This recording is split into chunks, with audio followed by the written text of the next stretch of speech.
Programang ito ay rated SPG. Striktong patnubay at gabay ng magulang ang kailangan. Maaaring may masiselang tema, lengguwahe, karahasan, sexual, horror o droga na hindi angkop sa mga bata.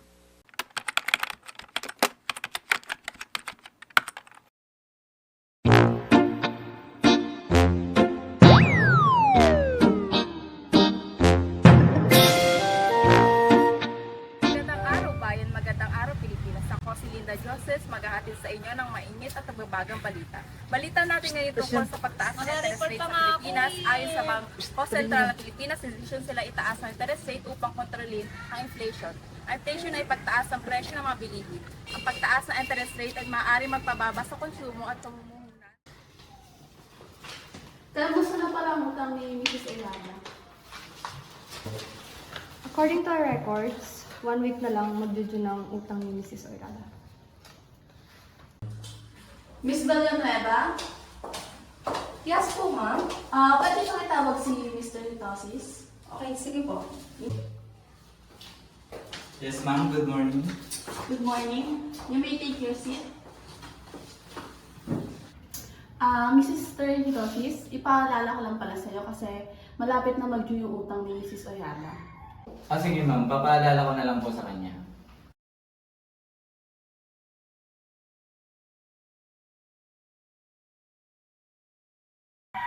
Good morning ma'am. Is this Mrs. Oirada? Remind ko lang po, this coming November 29 is due date na po ng inyong utang.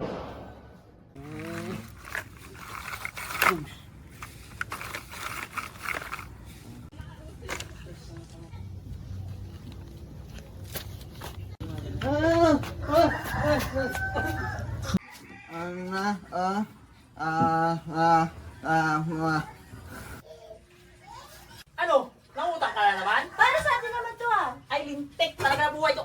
Boom! Tado pala tayo bahay ko eh. Taka ka pala eh! Ano ba gusto mo? Ha? Ano gusto mo?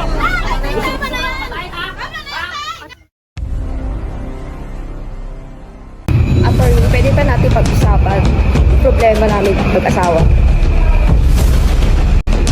Han, enough. Actually, problema namin tatlo. Enough. Your daughter is sleeping with my husband. Papunta pa lang tayo sa exciting part. Nangutang ka na naman? Para sa atin naman to Ay, lintik talaga buhay. Ma! Ma! Susunod ng lalaki mo? Bakit? May binibigay ka pa? Wala naman, di ba? Tado pala tayo bahay ko eh. Taka ka pala eh! Ano ba gusto mo? Ha? Ano gusto mo? Ano? Gusto mo na mamatay? Ha? Gusto mo na mamatay? Ha?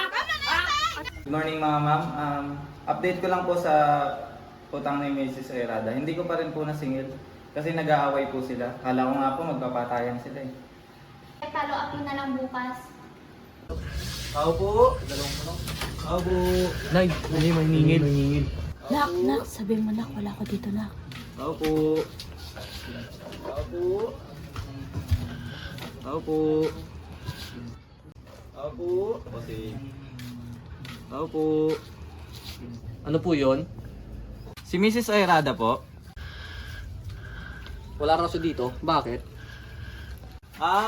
Wala raw siya dito. Sige. Pakisabi na lang yung balance niya. Good morning, ma'am. Good morning, ma'am. Good morning, ma'am. Good morning, ma'am. Morning, ma'am. Tao po. Tao po. Miss Oirada, yung balance niyo po. Matagal-tagal na rin ang due date na. Sir, hindi po ako makakapagbayad sa ngayon, sir. Kung di ka makakapagbayad ngayon, kailan? Si Itay po kasi, sir. Mamatay lang po, sir. Sir, pasok po, sir.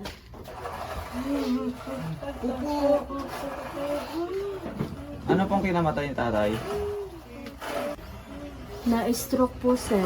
Bakit wala siyang kabaong? Kakamatay niya lang po kasi, sir. Wala na rin po kami pera. Sige po, condolence po. So, mauna na po ako. Balik na lang po ako sa susunod. Sige po, sir.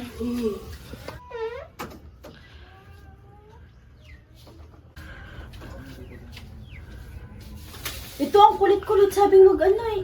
Hinay, ang galing nyo, Nay. Ako pa ba? pwede na ako best actor award. Po, tulungan niyo naman ako.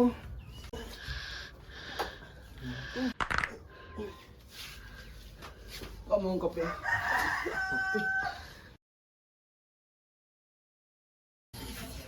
Ay, paano kung bumalik uli yun? Nay, hindi ko nga alam, Nay, kung ano ulit idadahilan ko eh. Ay, alam ko na, Nay. Napanood ko to eh. Kunwari, patay si Lolo. Ay, bakit ako? Ba't hindi ikaw? Alam nga naman ako eh, ikaw ang lalaki dito. Ikaw na lang, Lo, para matesting natin yung acting skills mo. Sabagay, gandang lalaki naman ako. Parang hindi naman. In love ka nga eh. Paano yan, Nay? Paano kung wala ko dito? Ano ang gagawin? Kami na ang bahala. Basta sa susunod na dating niya dito, kami na dun.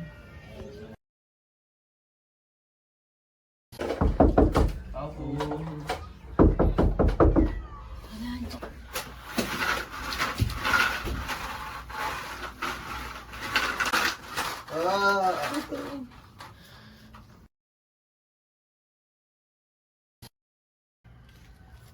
Nak, si nanay mo. Oh, Mrs. Ayrada, ano ito? Sir, magpapaliwanag po ako, sir.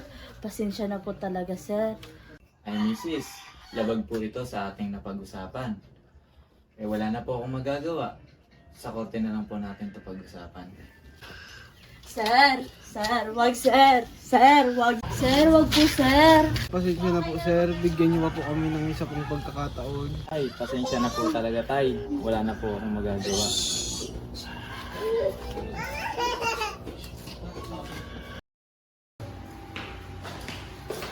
Good morning, ma'am. May I come in? Yes, you may. Please take a seat. Update lang po sa utang ni Mrs. Ayrada. Hanggang ngayon po hindi pa rin po siya nakakabayad. Okay. Pwede na kayo magpadala ng letter. Ano po sa atin? Mrs. Oyrada, iniimbitahan po namin kayo sa presinto dahil nagpadala na po ng notice ang inyong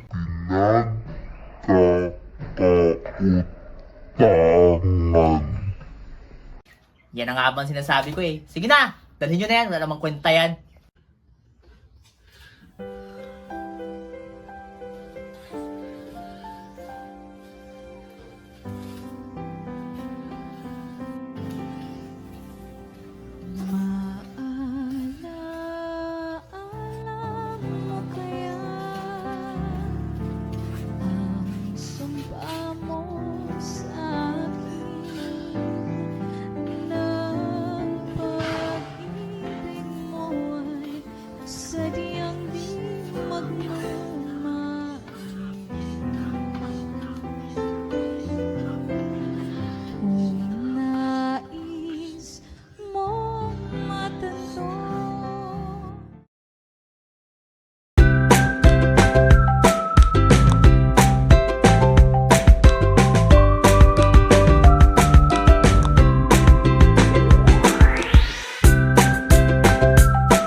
One, two, three, go.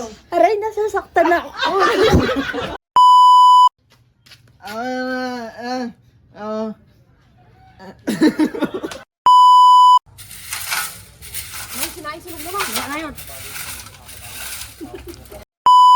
Tantado para itong babae na to eh. Ang tagal na. maaari magpababa sa konsumo at pamumuhunan na maaari magpababa sa ito.